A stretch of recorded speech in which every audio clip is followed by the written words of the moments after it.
bekerja di ladangnya Tuhan.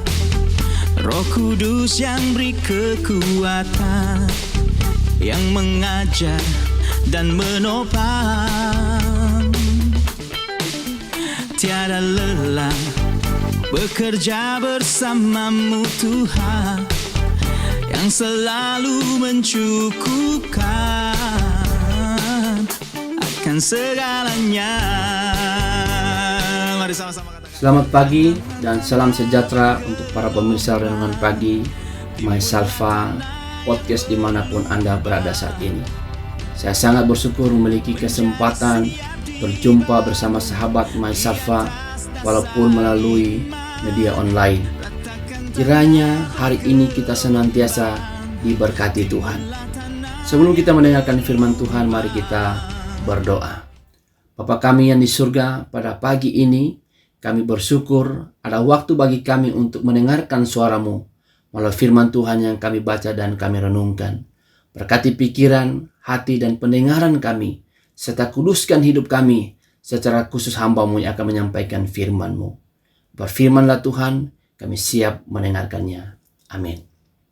Pemirsa My Salva yang diberkati Tuhan, tema yang diberikan kepada saya hari ini adalah biarlah apimu terus menyala, dengan subtema apa yang Alkitab nyatakan mengenai kemalasan. Pembacaan Amsal pasal 21 ayat 25, Galatia 6 ayat 9 dan 10, Kolose pasal 3 ayat 23 dan 24, dan Ibrani pasal 6 ayatnya yang ke-10. Saya akan membaca Amsal 21 ayat 25. Demikianlah bunyi firman Tuhan. Si pemalas dibunuh oleh keinginannya, karena tangannya enggan bekerja. Kita semua menginginkan hidup yang penuh semangat, bergairah, dan berdampak bagi sesama. Namun terkadang kita juga dihadapkan dengan godaan untuk menjadi malas, tidak bersemangat, dan tidak produktif. Kemalasan dapat menjadi musuh yang menggerogoti semangat dan gairah kita dalam menjalani kehidupan. Dalam khotbah pagi ini kita akan belajar apa yang Alkitab katakan mengenai kemalasan. Kita akan belajar bagaimana kita dapat menjaga api semangat kita tetap menyala, sehingga kita dapat hidup dengan penuh gairah dan berdampak bagi kemuliaan Tuhan. Untuk menjaga api semangat kita tetap menyala, yang kita lakukan pertama adalah jangan menjadi orang yang malas. Amsal 21 ayat 25 dan Amsal 24 ayat 30 sampai dengan 34. Kitab Amsal merupakan salah satu kitab dalam Perjanjian Lama yang berisi kumpulan nasihat dan ajaran bijaksana. Kitab ini ditulis dengan tujuan untuk membimbing umat manusia agar hidup dengan bijak, benar, dan berkenan di hadapan Tuhan. Dalam Amsal 21 ayat 25 ini mengingatkan kita bahwa orang malas memiliki banyak keinginan dan ambisi dalam hidupnya. Mereka ingin memiliki banyak hal tetapi tidak mau berusaha untuk mewujudkannya. Mereka lebih suka berdiam diri, bermalas-malasan, dan berharap sesuatu akan datang dengan sendirinya. Karena kemalasan, keinginan-keinginan orang malas tidak akan pernah terwujud. Akibatnya, mereka akan mengalami kehancuran, kerugian, dan kegagalan dalam menjalani hidupnya. Karena keinginan yang tidak dibarengi dengan usaha akan berujung pada kehancuran. Amsal 24 ayat 30 sampai 34 berkata, Aku melihat ladang seorang pemalas dan kebun anggur orang yang tidak berakal budi. Lihatlah, semua itu ditumbuhi onak, tanahnya tertutup dengan jeruju, dan temboknya sudah roboh. Aku memandangnya, aku memperhatikannya, aku melihatnya dan menarik suatu pelajaran. Tidur sebentar lagi, mengantuk sebentar lagi, melipat tangan sebentar lagi untuk tinggal berbaring. Maka datanglah kemiskinan seperti seorang penyerbu dan kekurangan seperti orang yang bersenjata. Dari ayat ini kita dapat melihat beberapa pelajaran penting tentang bahaya kemalasan. Pertama, kemalasan menyebabkan ladang dan kebun menjadi terlantar dan ditumbuhi semak duri. Ini menggambarkan bagaimana kemalasan membiarkan potensi kita menjadi sia-sia. Yang kedua, kemalasan menyebabkan tembok-tembok menjadi roboh. Ini menunjukkan bagaimana kemalasan melemahkan struktur dan fondasi kehidupan kita, menghambat kemajuan karir dan pencapaian tujuan hidup seseorang di masa depan. Dan yang ketiga, kemalasan membuat kita terlalu banyak tidur, terlalu banyak mengantuk, dan terlalu banyak beristirahat. Akibatnya, kemiskinan dan kekurangan akan datang dengan cepat seperti seorang penyerbu atau prajurit bersenjata. Jadi, pelajaran utamanya adalah kita harus menghindari kemalasan. Mengapa? Karena kemalasan menghambat etos kerja, menghambat pengembangan diri, menghambat keberhasilan kita, dan kemalasan hanya akan membawa kehancuran dan kemiskinan. Oleh karena itu, Amsal mengingatkan kita untuk menjadi orang yang rajin dan bertanggung jawab.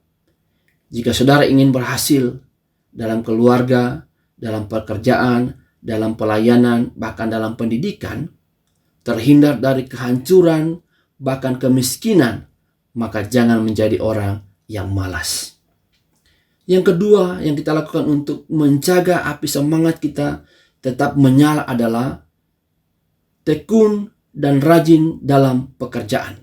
Galatia pasal 6 ayat 9 dan 10, Kolose pasal 3 ayat 23 dan 24 berbunyi demikian. Janganlah kita jemu-jemu berbuat baik, karena apabila sudah datang waktunya, kita akan menuai jika kita tidak menjadi lemah. Karena itu, selama masih ada kesempatan bagi kita, marilah kita berbuat baik kepada semua orang, tetapi terutama kepada kawan-kawan kita seiman. Kolose pasal 3 ayat 23 sampai dengan 24. Apapun juga yang kamu perbuatlah dengan segenap hatimu, seperti untuk Tuhan dan bukan untuk manusia. Kamu tahu bahwa dari Tuhanlah kamu akan menerima bagian yang ditentukan bagimu sebagai upah. Kristus adalah Tuhan dan kamu hambanya. Galatia pasal 6 ayat 9 sampai 10, Paulus menegaskan supaya kita jangan menjadi lelah untuk berbuat baik.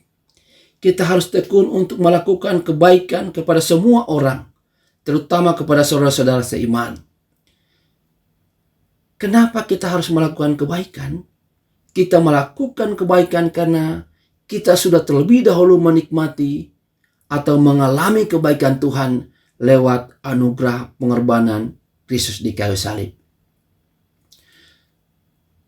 Kolose pasal 3 ayat 23 dan 24 mengajarkan kita untuk tekun dan rajin dalam pekerjaan.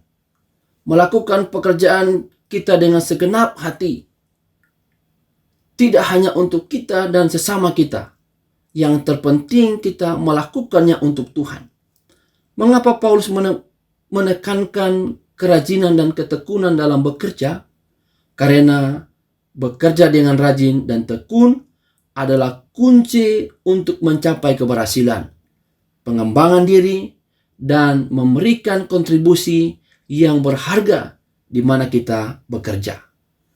Jadi, untuk mencapai keberhasilan dan kehidupan yang berkenan di hadapan Tuhan kita Yesus Kristus, maka jadilah pribadi-pribadi yang rajin dan tekun dalam bekerja. Hal yang ketiga yang kita lakukan untuk menjaga api semangat kita tetap menyala adalah tekun dan rajin melayani Tuhan. Ibrani pasal 6 ayat 10 dan 1 Korintus 15 ayat 58 berbunyi demikian. Sebab Allah bukan tidak adil, sehingga ia lupa akan pekerjaanmu dan kasihmu yang kamu tunjukkan terhadap namanya oleh pelayanan kamu kepada orang-orang kudus yang masih kamu lakukan sampai sekarang. Karena itu, saudara-saudaraku yang kekasih, berdirilah teguh, jangan goyah, dan giatlah selalu dalam pekerjaan Tuhan. Sebab kamu tahu bahwa dalam persekutuan dengan Tuhan, jerih payahmu tidak sia-sia. Pemirsa Mysalva yang dikasihi Tuhan kita Yesus Kristus, melayani Tuhan bukanlah perkara yang mudah. Terkadang kita merasa lelah, jenuh, atau bahkan ingin menyerah. Namun firman Tuhan kembali mengingatkan kita untuk tetap tekun dan rajin dalam melayani Tuhan. Pada bagian ini kita membahas tentang pentingnya menjadi orang yang tekun dan rajin dalam melayani Tuhan. Ini adalah pesan yang sangat penting yang disampaikan oleh Paulus kepada jemaat di Korintus yang pada saat itu menghadapi ancaman ajaran sesat yang dapat menyesatkan iman mereka. Oleh karena itu, Paulus mengingatkan mereka untuk tetap teguh dan tidak tergoyahkan. Dalam ayat ini Paulus memberikan nasihat yang sangat berharga bagi kita semua orang yang percaya. Paulus mengingatkan kita untuk berdiri teguh, jangan goyah, dan giat selalu dalam melayani Tuhan, supaya kita tetap ada dalam anugerah Tuhan kita Yesus Kristus. Sebab kebangkitan Kristus adalah jaminan kebangkitan orang percaya, sehingga kehidupan kita selama di dunia ini tidak menjadi sia-sia. Sebab ketika kita meninggalkan dunia yang fana ini, kita akan menikmati kehidupan yang kekal.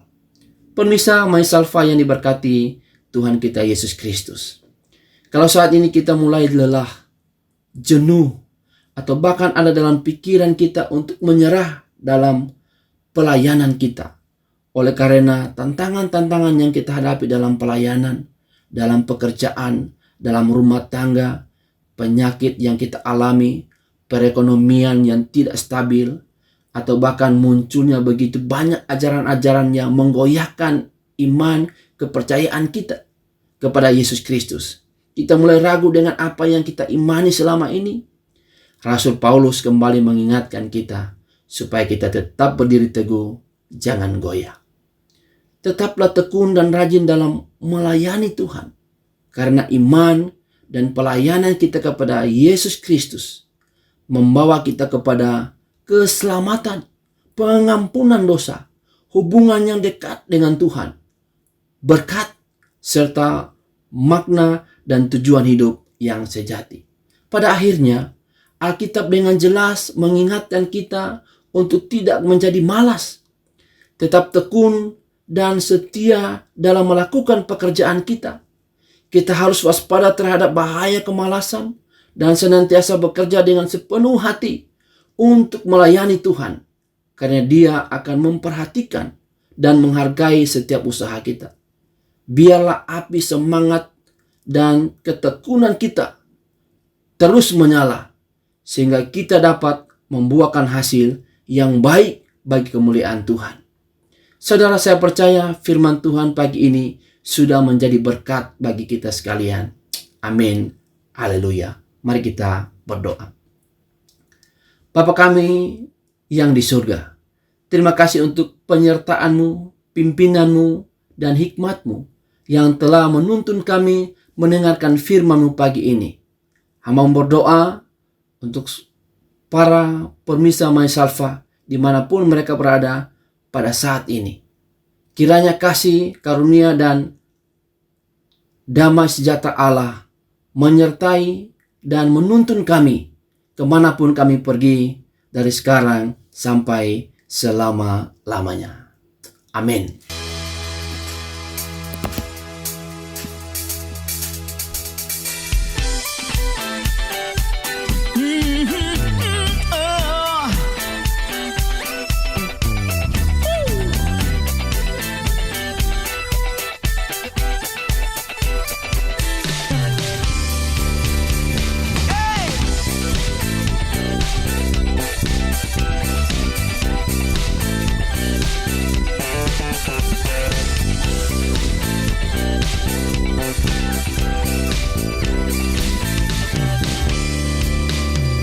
Jangan lelah bekerja di ladangnya Tuhan.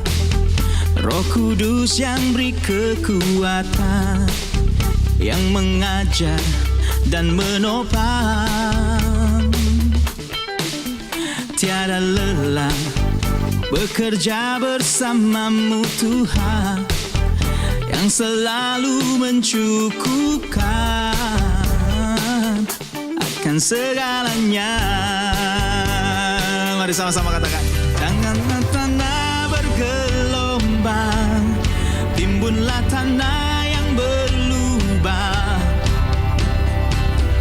menjadi siap dibangun di atas dasar iman. Ratakan tanah bergelombang, timbunlah tanah yang berlubang, menjadi siap dibangun di atas dasar iman.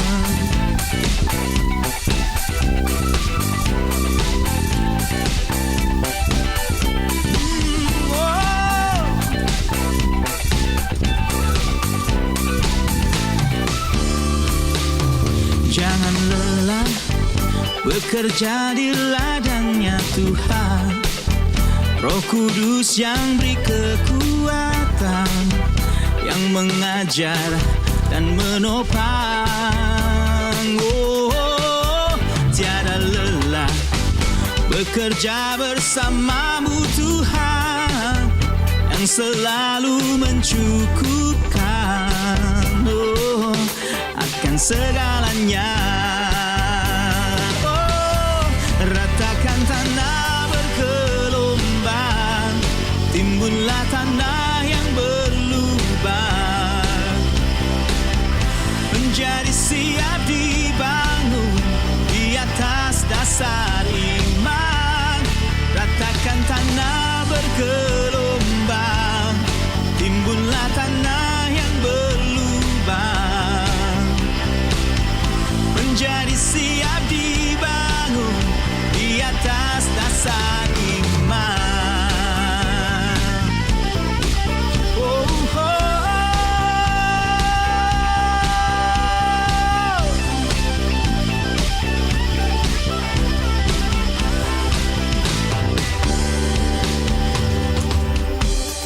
Ratakan tanah bergelombang, timbullah tanah yang berlubang,